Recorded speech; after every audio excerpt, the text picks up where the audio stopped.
Le soleil à peine levé, ces soldats du 1er régiment d'infanterie de marine sont déjà prêts à partir. Le paysage est exceptionnel, mais ne vous méprenez pas. Direction là-bas, on voit les cabanes blanches, on va par là-bas. Allez, restez en formation les gars. Ils sont bien en exercice. Donc là, ils font une infiltration kayak jusqu'à un ponton qui est un peu plus loin. Ensuite, beachage, donc un débarquement au sol. Et ça va être un début d'infiltration à l'issue.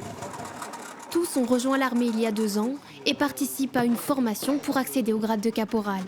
Là, normalement, on va passer sous le pont. Et après le pont, il va y avoir une patte d'oie. On va prendre celui de gauche.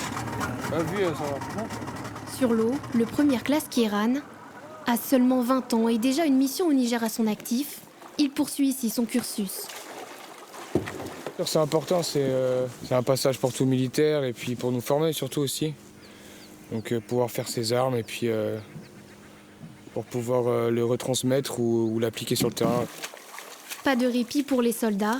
La mission d'infiltration se poursuit ensuite au sol. Ils sont sur ce rythme depuis déjà 3 semaines, parfois dans des conditions difficiles, privés de nourriture et de sommeil. Et ensuite, hop, direction la forêt. C'est compris? Monsieur, chef. Allez, les gars.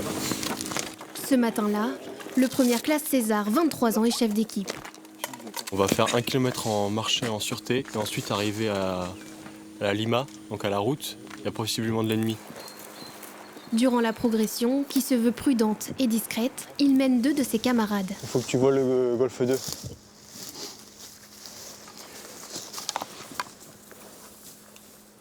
Dis-moi quand t'es en place.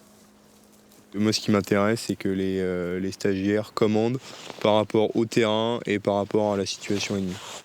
Ce qui m'intéresse, c'est plus qu'ils aient une intelligence de situation du terrain plutôt que de commander bêtement de façon très scolaire. Enfin, l'assaut est donné, signant la fin de l'exercice. La formation, très exigeante physiquement et mentalement, enseigne également aux soldats des compétences de survie, comme allumer un feu ou être capable de se nourrir en milieu côtier. On vient retourner les cailloux, etc.